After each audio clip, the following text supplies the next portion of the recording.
Welcome to part 12 of Seeing Jesus in the Old Testament. Now this one's going to blow your mind. And this particular passage of scripture, Isaiah chapter 53, is one that is kept hidden from many Jews. It's suppressed by many Jews because they don't want the average Jew reading it, because the majority of them will read it and realise that, oh, we've made a mistake. Jesus really was the Messiah that we were waiting for. Let's dive in, shall we? Verse 5 says this, "But he was pierced for our transgressions, he was crushed for our iniquities. Upon him the chastisement that brought us peace, and with his wounds we are healed. All we like sheep have gone astray, we have turned every one to his own way, and the Lord has laid on him the iniquity of us all." Right there, we've got his death, his piercing predicted before crucifixion was even invented.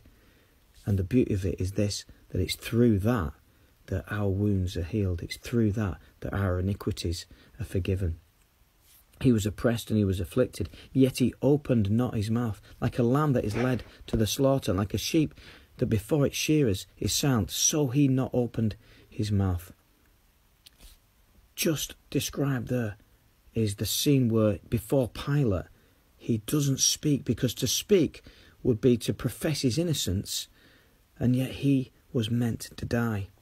He was not meant to be let off by Pilate. Even though Pilate tried everything to get him off, he stayed quiet because his whole point was to die on the cross. So he stayed silent. And then we have this. "And in verse 9, they made his grave with the wicked and with a rich man in his death." Joseph of Arimathea was a rich man. He took Jesus' body down off the cross and laid it in his own tomb. Jesus was placed in Joseph of Arimathea's tomb. The rich man predicted here in verse 9. And then in verse 12 it says, "Because he poured out his soul to death and was numbered with the transgressors." He was numbered with the transgressors. There was a thief on his right, a thief on his left, and he died in the middle of those two, numbered with the transgressors. Yet he bore the sin of many and makes intercession for the transgressor. He makes intercession for us.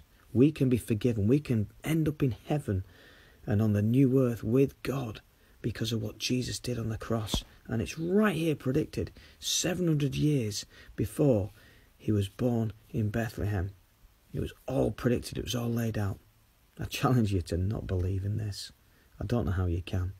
And I pray that you'll come to this realisation that I have, that Jesus is the Messiah. He's the one. He's the one we should trust, and he's the one we should hope, and he's the one we should follow.